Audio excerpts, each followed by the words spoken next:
எல்லாருக்கும் வணக்கங்க. இதுக்கு முன்னாடி என்னோடய சேனலில் கிச்சனுக்கு யூஸ்ஃபுல்லான சில வீடியோஸ் தான் மோஸ்ட்லி நீங்கள் பார்த்துருப்பீங்க. ப்ளஸ் நான் என்னோடய ஓன் பர்பஸ்க்காக வாங்கின சில கிச்சன் ஐட்டம்ஸு, ப்ராடக்ட்ஸு, அதை பற்றின ரிவ்யூஸு இதெல்லாம் தான் நான் மோஸ்ட்லி போட்டிருப்பேங்க. இதுதான் ஃபஸ்ட் டைம் நான் என்னோடய டெய்லி ரொட்டீன் வ்ளாக் ஒரு பெரிய வீடியோவாக, லாங் வீடியோவாக நான் ஃபஸ்ட் டைம் பண்ணுறேன். உங்களுக்கு பிடிச்சிருந்ததுன்னா நீங்கள் லைக் பண்ணுங்கள், என்ன ஃபீல் பண்ணுறீங்கன்றதையும் கமெண்ட் செக்ஷனில் போடுங்க. இன்றைக்கி இந்த வீடியோவில் நீங்கள் என்ன பார்க்க போகிறீங்கன்னா, டெய்லி ரொட்டீன் இந்த வீடியோவில் நான் ஷேர் பண்ணியிருக்கேன். பட் என்னோடய வெர்ஷனில் எப்படி இருக்குது அப்படின்றத நான் உங்ககிட்ட நான் ஷேர் பண்ணுறேன். நீங்கள் பாருங்கள், உங்களுக்கு பிடிக்கும்னு நான் நினைக்கிறேன். வாங்க வீடியோக்குள்ளே போகலாம். காலம்பரை சீக்கிரமாகவே எழுந்திரிச்சு டீ போட ஆரம்பிச்சிட்டேன். ஏன்னா ஒரு ரிலாக்ஸாக நம்ம கொஞ்சம் டீ குடித்தாதான் அந்த நாளே நம்மளுக்கு ஏதோ மைண்ட் ஃப்ரீயாக, ஏதோ ஸ்மூத்தாக போகிற மாதிரியே இருக்கும். அப்படி இல்லை அப்படின்னாலே ஏதோ பரபரப்பாக பிபி எக்ஸ்ட்ரா ஆன மாதிரி ஒரு ஃபீல் இருக்கும். ஸோ ஒரு டீயை நம்ம குடிச்சிட்டோம் அப்படின்னா அந்த நாளுக்கான எனர்ஜி நம்மளுக்கு கிடைச்ச மாதிரி ஒரு ஃபீல் இருக்கும்.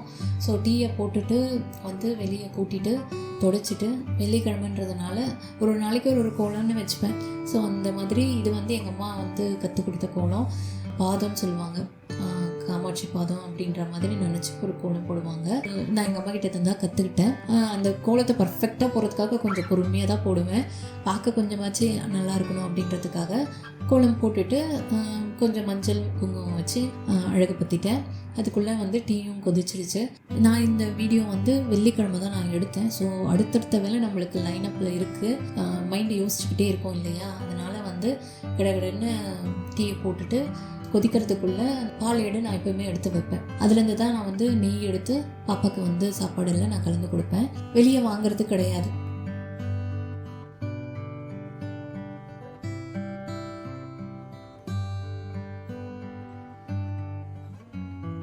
அதுக்கப்புறம் இன்றைக்கி வெள்ளிக்கிழமை அப்படின்றதுனால நான் கீழே போயிட்டு தேவையானது மட்டும் நான் கிள்ளிட்டு வந்துடுவேன். இல்லைன்னா சம்டைம்ஸ் மறந்துடுவேன் நான். அதுக்காக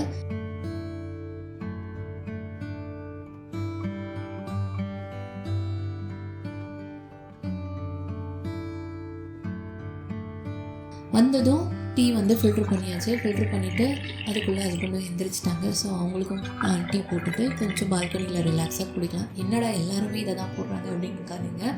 இந்த வீட்டுக்காக நான் வந்ததுக்கு ரீசனே இந்த பால்கனி எனக்கு பிடிச்சதுனால தான். ரொம்ப ரிலாக்ஸாக இருக்கும், ஒரு அமைதியாக இருக்கும். கிளி குருவி இந்த சத்தம் மட்டும்தான் கேட்கும் காலையில் டைமில். ஸோ அந்த டைமில் கொஞ்சம் குடித்தோம்னா மைண்டு எதுவுமே யோசிக்காது. அந்த டீயை ரசித்து குடிக்கிறது மட்டும்தான் மைண்டில் இருக்கும். ஸோ ஒன்ஸ் குடித்ததுக்கப்புறம் பாப்பாவுக்கு பிரேக்ஃபாஸ்ட் ரெடி பண்ண ஆரம்பிச்சிட்டேன். இன்றைக்கி பாஸ்தா தான் கொடுத்தேன். ஒரு 2 வாரத்துக்கு ஒரு முறை அவளுக்கு பிடிச்ச மாதிரி நான் இதை செஞ்சு கொடுத்துருவேன். பாஸ்தாவில் உப்பும் எண்ணெயும் போட்டு நல்லா கொதிக்க விட்டுட்டேன். இது ரொம்ப ரொம்ப சிம்பிளான ரெசிபிங்க, நீங்கள் ட்ரை பண்ணி பாருங்கள். என் பொண்ணுக்கு டேங்கி ஃப்ளேவர்னால் ரொம்ப பிடிக்கும். ஸோ அவளுக்கு ஏற்ற மாதிரி நான் இதை ரெடி பண்ணுவேன்.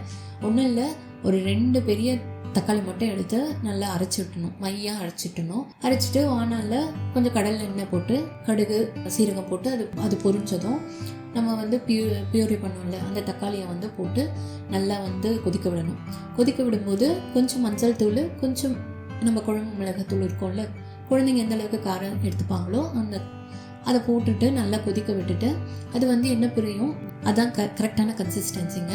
அதில் நம்ம ஃபில்ட்ரு பண்ண அந்த பாஸ்தாவை போட்டு கிளறி லைட்டாக பெப்பர் மட்டும் தூவி கொடுத்தோம்னா சமத்தா சாப்பிட்ருவாங்க பிள்ளைங்க.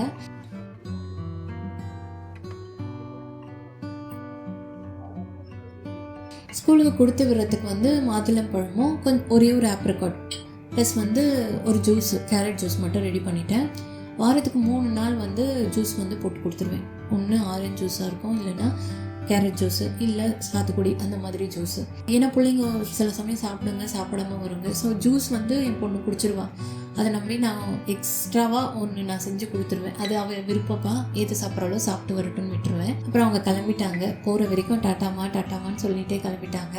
அதுக்குள்ளே நான் கொஞ்சம் ஒரு சின்ன ரிலாக்ஸ் பண்ணிக்கலாம் அப்படின்னு சொல்லிட்டு, ஏன்னா வெள்ளிக்கிழமைன்றதுனால அடுத்தடுத்த வேலைங்க நம்ம பண்ணிக்கிட்டே இருக்கணும். அடுத்த 3 மணி நேரம் காலு நின்றுட்டு தான் இருக்கும், உட்கார முடியாது. நம்ம வேலையை கரெக்டாக முடிச்சிடணும் அப்படின்றது மனசுக்குள்ளே ஓடிக்கிட்டே இருக்கும். ஸோ கொஞ்சம் ரிலாக்ஸ் பண்ணிட்டேன். ப்ளஸ் என்ன மூவி வந்திருக்கு அப்படின்றதையும் பார்த்து வச்சுக்கிட்டேன். ஏன்னா நம்ம சாப்பிடும்போது தான் அது ரிலாக்ஸாக நம்ம பார்ப்போம். அதனால் அதையும் ரெடி பண்ணி வச்சுட்டேன். அதுக்குள்ளே ஹஸ்பண்டும் வந்துட்டாங்க. பிரேக்ஃபாஸ்ட்டுக்கு ரொம்ப சிம்பிள் மெனு. வெள்ளை சுண்டல் வேக வச்சு எடுத்து தாளிச்சுக்கிட்டேன். சக்கரவள்ளி கிழங்கு அதையும் ரெடி பண்ணி வச்சுட்டேன், வேக வச்சுட்டேன். ஸோ அவர் வந்ததுக்கப்புறமா நாங்கள் உட்காந்து சாப்பிட்டுட்டு இருந்தோம். என்ன படம் வந்திருக்கு அப்படின்னு சொல்லிட்டு அது ஸ்க்ரால் பண்ணியே டைம் போயிடுச்சு. அதுக்குள்ளே சாப்பிட்டோம், முடிச்சிட்டோம். அதுக்கப்புறம் ரன்னிங் ரேஸ் மாதிரி ஸ்டார்ட் ஆச்சு. வீட்டு வேலைகள்லேயே வந்து ரொம்ப பெருசாக தெரியுது வந்து இந்த சாமான் கழுவு தான். அதனால் ஃபஸ்ட்டு அதை முடிச்சிருவேன். அது முடித்தாலே இப்போ ஒரு 100% இருக்குது அப்படின்னா அதில் 70% ஆஃப் த டென்ஷன் வந்து கம்மியாயிடும். ஒன்ஸ் அதை க்ளீன் பண்ணிட்டாலே மொத்தத்தெல்லாம் நம்ம ஈஸியாக பண்ணிடலாம். சில பேருக்கு சமையல் வந்து பெருசாக ஃபீல் பண்ணுவாங்க, சில பேர் வந்து இந்த சாமான் கழுவுறது, சில பேர் வீடு கூட்டுறது அந்த மாதிரி இருக்கும்ல. எனக்கு வந்து சாமான் கழுவுறது தான். ஸோ அதை க்ளீன் பண்ணி வச்சுட்டோம் அப்படின்னா அடுத்த வேலை வந்து ஃபாஸ்ட்டாக ஈஸியாக பண்ணிடலாம் அப்படின்ட்டு. ஏன்னா எனக்கு சமையல் பண்ணுறது பிடிக்கும். ஸோ அது எனக்கு பெரிய விஷயமா எனக்கு தெரியாது. ஸோ இந்த கேப்பில் வந்துட்டு அரிசிக்கே உழ வச்சதும் அடுத்தது வந்து நான் தண்ணி செடிக்கு ஊற்றுறது, அந்த கழுவுன அரிசி தண்ணியை ஊற்றிடுவேன். சில பேருக்குலாம் தோட்டம்லாம் இருக்கும், அது அவங்களுக்கான டைம் தனியாக நம்ம ஒதுக்கி நம்ம பண்ணணும்.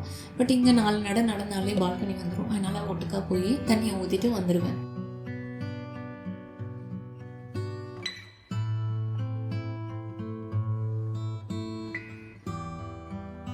நெக்ஸ்ட்டு வந்து வீடு துடைக்கிறதுக்கு வந்து என்னோடய ஆண்டி வந்து ஒரு டிப்பு கொடுத்தாங்க. இது நிறைய பேருக்கு தெரிஞ்சிருக்கலாம், பட் எனக்கு லேட்டாக தான் தெரிஞ்சது.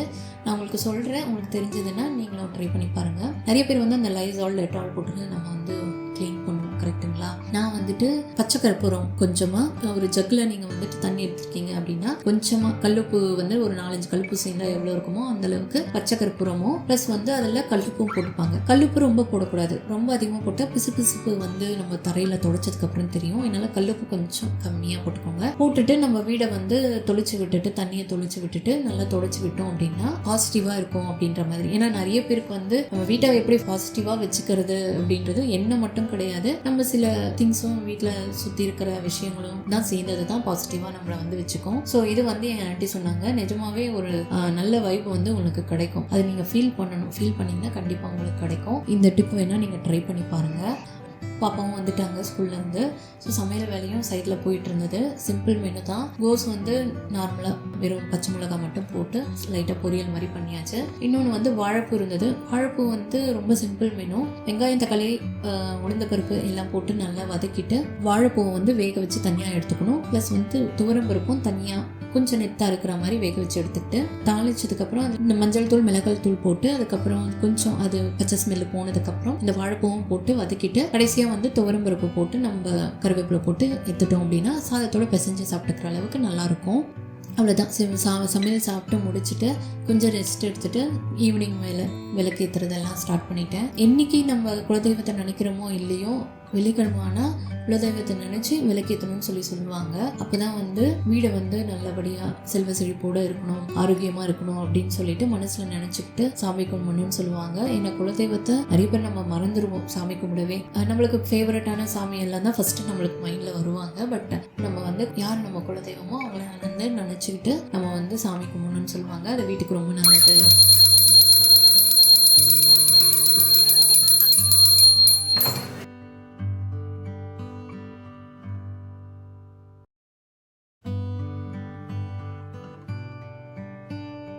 சாமியெல்லாம் கும்பிட்டு முடிச்சுட்டு பாப்பாவுக்கு சின்னதாக பர்ச்சேஸ் பண்ண போயிருந்தோம். அப்படியே வந்து சும்மா அங்கே கடையில் இருந்த ஸ்லிங் பேக்லாம் நான் பார்த்துட்டு இருந்தேன். ஏற்கனவே என்கிட்ட இருக்கிறது வந்து கொஞ்சம் பழசாயிடுச்சு, ரொம்ப வருஷம் ஆயிடுச்சு. சரி சும்மா பார்த்துட்டு இருந்தேன், நல்லா இருக்கா இல்லையா அப்படின்னு மாடல் மட்டும் பார்த்து வச்சுக்கிட்டேன். எனக்கு எந்த மாதிரி செட் ஆகுது அப்படின்னு சொல்லி சும்மா பார்த்துட்டு இருந்தேன். அவ்வளோதான். கொஞ்சமாக நோட்டு புக்கு அதெல்லாம் வாங்க வேண்டியது, அதெல்லாம் மட்டும் வாங்கிட்டு வரும்போது முல்லைப்பூ வாங்கிட்டு வந்துட்டேன். எனக்கு வந்து பூ கட்டுறதுன்னா எனக்கு ஒரு ரிலாக்ஸேஷன். இந்த சாட்டிஸ்ஃபேக்ஷன் வீடியோலாம் சொல்கிறாங்க பார்த்தீங்களா, எனக்கு சாட்டிஸ்ஃபேக்ஷன் பார்த்தீங்கன்னா இந்த முல்லைப்பூ கட்டிக்கிட்டே இருப்பேன். எவ்வளோ கொடுத்தாலும் கட்டிக்கிட்டே இருப்பேன். ரொம்ப அடிக்ஷன். பூ வச்சுக்கிறது பிடிக்கும் தான், ஆனால் அதை கட்டுறது இன்னும் ரொம்ப பிடிக்கும். ஸோ அவ்வளோதாங்க வீடியோ. இந்த வீடியோ உங்களுக்கு எந்த அளவுக்கு பிடிச்சிருக்குன்னு எனக்கு தெரியலங்க. பிடிச்சிருந்ததுன்னா லைக் பண்ணுங்கள். இன்னொரு புது வீடியோவில் நான் உங்கள் எல்லாரையும் சந்திக்கிறேன். தேங்க்ஸ் ஃபார் வாட்சிங். பாய்.